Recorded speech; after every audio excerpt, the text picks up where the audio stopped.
For over a century, we thought we had the story of our origins figured out. It's a story we tell ourselves about ourselves, how we, as a species, stepped out of the shadows of instinct and into the flickering glow of our own ingenuity. The story of how we tamed the flames seemed to be written in stone, a chapter believed to have begun just a few 100,000 years ago. A pretty recent development, or so we thought. We pictured our ancestors, maybe Neanderthals or early Homo sapiens, huddled in the caves of Ice Age Europe, the first true masters of fire. This was the accepted history. This was the comfortable truth, printed in textbooks and taught for generations. But the story we were so sure of was wrong. A single discovery, buried deep within a remote cave, has revealed a secret 1 million years old. A secret that changes not just the chapter, but the entire story of what it means to be human. Join us as we journey to the edge of the Kalahari Desert to uncover the find that is forcing us to rethink the very timeline of our evolution. Imagine you're not here in the 21st century. Instead, you're standing on the African savanna 1.5 million years ago. You are Homo erectus, an ancestor both strangely familiar and impossibly distant. The sun, your only real source of light and warmth, is bleeding out across the horizon. All around you, the landscape transforms. Trees and rocks warp into monstrous shapes. The air, once buzzing with daytime life, now carries new sounds. The snap of a twig. The low growl of something you can't see. As darkness takes over, you feel it. That primal, gut-level fear. The night doesn't belong to you. It belongs to the hunters with sharper teeth and keener senses. Your world shrinks to the edge of your vision, and survival means making it through the long, cold hours until the sun returns. This was the reality for our ancient predecessors. A life dictated by sunrise and sunset. A life of constant vulnerability. They may have witnessed fire, the terrifying power of a lightning strike setting the savannah ablaze. But this was a force to be feared, not embraced. It wasn't a tool. It was a monster. For decades, our understanding was built on this idea. The archaeological records seemed to back it up. While there were tantalizing hints of fire at ancient sites in Africa, a patch of reddened earth here, some charred bones there, they were always ambiguous. Were these the campfires of early humans, or just the leftovers from a wildfire? The evidence was just too murky, too debatable. So, the consensus held firm. True, habitual, controlled fire was a recent invention, appearing consistently only around 400,000 years ago, mostly in Europe and the Middle East. It was seen as a hallmark of more advanced species, like Neanderthals and our own direct ancestors. This timeline just made sense. It suggested that the brainpower needed to not just use fire, but to master it, to create it, sustain it, and make it part of daily life, was a late-stage development. It was a final, crucial step on the path to becoming fully human. But what if that story was wrong? What if the ability to conquer the night, keep predators away, and unlock a new world of food wasn't a recent innovation? What if our ancestors tamed the flame hundreds of thousands of years earlier than we ever thought possible? The mystery of fire's origin was about to be blown wide open by a discovery in a place no one expected. The enduring mystery. So, before we get to that game-changing cave, let's talk about why this timeline even matters. This isn't just about when our ancestors first roasted a meal. The control of fire is arguably the single most important technological revolution in human history, the one that made all others possible. It's a turning point that fundamentally reshaped our biology, our minds, and our societies. For paleoanthropologists, the question of when has always been tied to who and how. The old model, placing the dawn of fire control around 400,000 years ago, painted a specific picture. In this version, early hominins like Homo erectus were incredibly successful, spreading out of Africa and across Asia with just stone tools and their own grit. They were tough survivors. But they were still at the mercy of their environment. Their diet was limited to what they could eat raw. Their days were defined by the sun. Their safety was a constant worry. The idea was that these early humans lived a life of opportunism. If they stumbled upon an animal killed in a wildfire, They might have scavenged the cooked meat. Maybe they even learned to carry a smoldering branch back to camp, keeping a temporary flame alive. But that's a world away from true mastery. The ability to start a fire at will requires a whole different level of thinking. It takes planning, complex problem solving, and a way to pass that knowledge down through generations. Think about what it takes. You need to know which wood burns best. You need to know how to make a spark, by striking the right stones together or rubbing two sticks. You have to nurture that spark into a flame, and then feed that flame so it doesn't die. This isn't a simple trick. It's a science. Because it's so complex, most researchers believed it was beyond a species like Homo erectus. Their brains, while bigger than their ancestors, were still smaller than ours. Their toolkits were effective but stayed relatively simple for over 1 million years. The lack of evidence seemed to confirm the hypothesis. Fire was a technology for later, bigger-brained hominins. Any burned bone found at a 1.5-million-year-old site was probably just an anomaly, a ghost in the machine, the result of natural fires. Proving otherwise required something specific, something undeniable. It couldn't be a random scorch mark on an open plain. It had to be somewhere sheltered, somewhere deliberate. It had to be somewhere a wildfire could never reach. The search for that evidence was one of the holy grails of archaeology. For decades, teams scoured sites across Africa and Asia, finding countless stone tools and fossilized bones. But definitive proof of early fire remained elusive. The timeline seemed set, and the very foundations of how we understood human ingenuity were about to be turned to ash. A whisper from the deep. This is where our story takes us, to the northern Cape province of South Africa, near the arid edge of the Kalahari Desert. Here, in the Kuruman Hills, lies the entrance to Wonderwork Cave. The name means Miracle Cave in Afrikaans, and for good reason. It's not just a cave, it's a geological library, a huge, tube-like cavern stretching nearly 140 meters, or 460 feet, into the earth. For millions of years, its mouth has inhaled the dust and debris of the world, preserving a nearly continuous record of history in its layers. In the early 2000s, an international team, including Francesco Berna from Boston University and Michael Chazan from the University of Toronto, weren't looking for the world's oldest campfire. Their job was to re-examine materials from earlier excavations, applying modern techniques to the cave's deepest, most ancient layers. They focused on a layer known as stratum 10, which was already known to be packed with the simple stone tools of the Acheulean tradition, a technology strongly linked to Homo erectus. The estimated age was staggering, around 1 million years old. The team used a technique called micromorphology. It involves taking blocks of sediment, hardening them with resin, and slicing them into slivers so thin they can be studied under a microscope. It's like creating a geological slide, where you can see every grain of sand and speck of dust in its original position. Under the microscope, Francesco Berna saw something unusual. Mixed in with the dirt were microscopic traces of wood ash. Now, ash in a cave isn't automatically a smoking gun.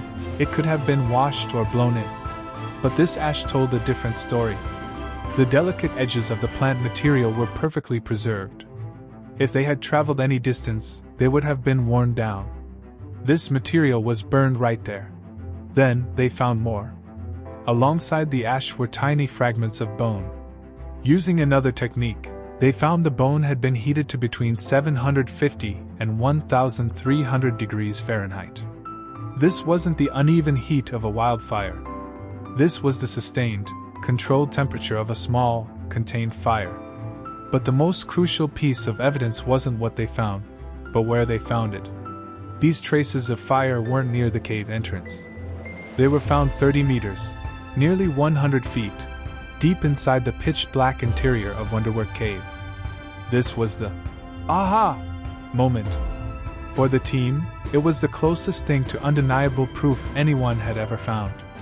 There's just no natural process that can explain a small, contained fire that deep inside a cave. It couldn't have been wind or water. It had to be carried. It had to be controlled. The evidence, while still debated by some scholars, was compelling and clear. 1 million years ago, someone, almost certainly Homo erectus, was maintaining fire deep inside their home. The implications were huge. This discovery didn't just push the timeline back, it smashed it. The previous oldest definitive evidence for structured hearths was from around 400,000 years ago. While the wonderwork find wasn't a formal hearth but rather scattered ash and bone, its age, more than double the old record, was staggering. It meant that mastering fire wasn't an innovation of later species. It was a foundational technology of our deeper ancestral line. The secret, hidden in a dark South African cave, was out. The million-year-old hearth. The discovery at Wonderwork changed everything. It was no longer a question of if early hominins controlled fire, but how that control completely transformed them. The 1 million-year-old secret wasn't just about warmth. It was the key that unlocked the next stage of our evolution. Suddenly, the night was no longer a time of terror. With fire, the cave became a fortress. A saber-toothed cat roaring in the darkness was still scary, but the ring of fire at the cave's mouth was a shield. Our ancestors finally had a reliable defense against the apex predators of their world. The night was conquered territory. This new security had a ripple effect. The fire extended the day. Instead of being forced into inactivity at sunset, hominins could now work, socialize, and plan. It's here, around the communal glow of a campfire, that many anthropologists believe the seeds of complex human culture were sown. The hearth became the first living room, a focal point for the group where knowledge could be shared, social bonds were forged, and maybe, where the earliest forms of complex communication started to blossom. As Michael Chazan put it, socializing around a campfire might actually be an essential aspect of what makes us human. Beyond safety and society, fire revolutionized diet. And this is maybe the most critical change of all. With fire came cooking. Heat does several magical things to food. It breaks down tough fibers in plants and meat, making them easier to chew and digest. This simple act dramatically increases the energy the body can get from the same amount of food. This is the core of the cooking hypothesis, championed by Harvard anthropologist Richard Wrangham. He argues that our evolutionary story is tied to cooked food. Around 2 million years ago, our ancestors' bodies began to change. Guts started shrinking, a sign that digestion was getting easier. Jaws and teeth got smaller. Most importantly, brains began to grow, rapidly. Brains are incredibly expensive organs that demand a huge number of calories. Wrangham and others argue that it was the calorie-rich diet made possible by cooking that fueled this dramatic brain expansion. Before Wonderwork, the cooking hypothesis had a big problem, a major gap in the evidence. If cooking was fueling brain growth nearly 2 million years ago, where were the ancient campfires? The million-year-old evidence from Wonderwork provided a crucial pillar to support this theory. Now, to be clear, the site doesn't contain a pot or a roasting spit. There's no direct proof of cooking. But it does prove that fire control was part of their toolkit at a time when these major biological changes were happening, a link that was missing before. However, a newer perspective suggests cooking might not have been the main reason for adopting fire. Archaeologists Mickey Bendor and Rand Barkai have proposed that early fire use might have been more about protecting resources. At the earliest fire sites, you often find the remains of elephants, hippos, and other huge animals. A single hunt could provide way too much meat for a small group to eat before it spoiled or was stolen. A roaring fire would have been the perfect tool to keep hyenas at bay, while the smoke could dry and preserve the meat. In this view, cooking was a happy accident discovered later. Whichever came first, the result was the same, a profound shift in the human story. Fire allowed our ancestors to get more energy from their world, protect themselves from its dangers, and create a stable, social center in a chaotic world. It was a catalyst that didn't just change their behavior, it began to change their very biology. The brain of Homo erectus was growing, and with it, the capacity for even greater innovation. The world ablaze ***. The mastery of fire, born in a South African cave, was not a secret that stayed put. It was a spark that would eventually set the world ablaze. This million-year-old innovation was the passport that allowed our lineage to begin its colonization of the planet. Before the widespread control of fire, the range of early humans was mostly limited to warmer climates. While some hardy ancestors did push into temperate regions without it, fire became the essential tool that unlocked the rest of the globe. It creates a portable bubble of warmth that can be carried into the freezing winters of the north. The evidence of fire in Europe starting around 400,000 years ago is how hominins like Neanderthals could thrive in Ice Age conditions. Without the hearth, settling the northern latitudes would have been impossible. But fire wasn't just for survival, it became a tool for creation. As brains grew, so did the sophistication of fire use.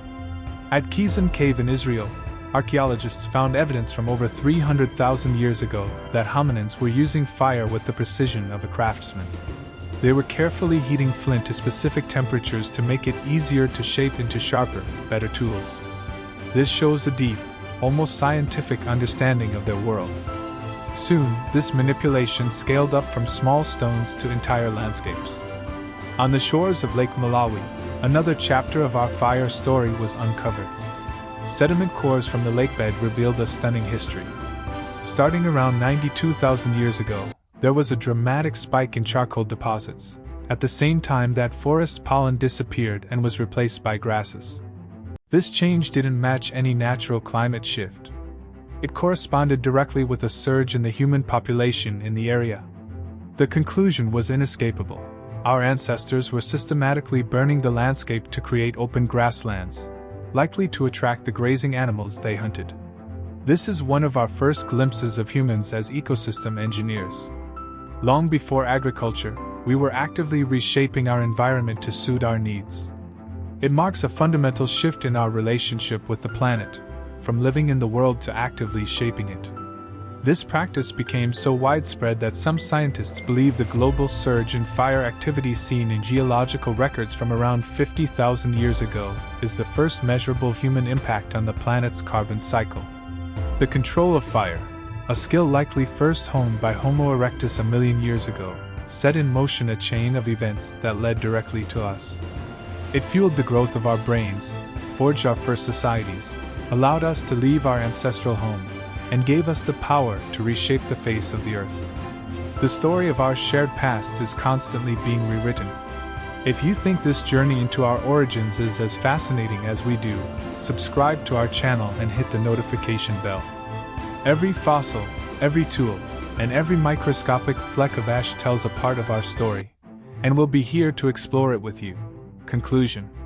From a handful of ambiguous scorch marks to the powerful evidence buried deep within Wonderwork Cave, our understanding of humanity's relationship with fire has been transformed. We've journeyed from a world of primal fear, where our ancestors were subjects of the dark, to a world lit by a million-year-old flame. The secret revealed by those microscopic traces is that the ingenuity we often associate with our own species has much, much deeper roots. It suggests that long before complex art, agriculture, or cities, our distant ancestor, Homo erectus, possessed a toolkit far more sophisticated than we ever gave them credit for. They weren't just surviving, they were innovating, problem-solving, and laying the social and biological groundwork for everything that came next. This single discovery forces us to look back with a new sense of awe at the creativity of our ancient family. It reminds us that the quest for knowledge, the drive to control our environment, and the need to gather together in the light are not modern desires. They are ancient instincts, born in the flickering glow of a million-year-old hearth. The story of what it means to be human is, and always has been, the story of our relationship with the flame.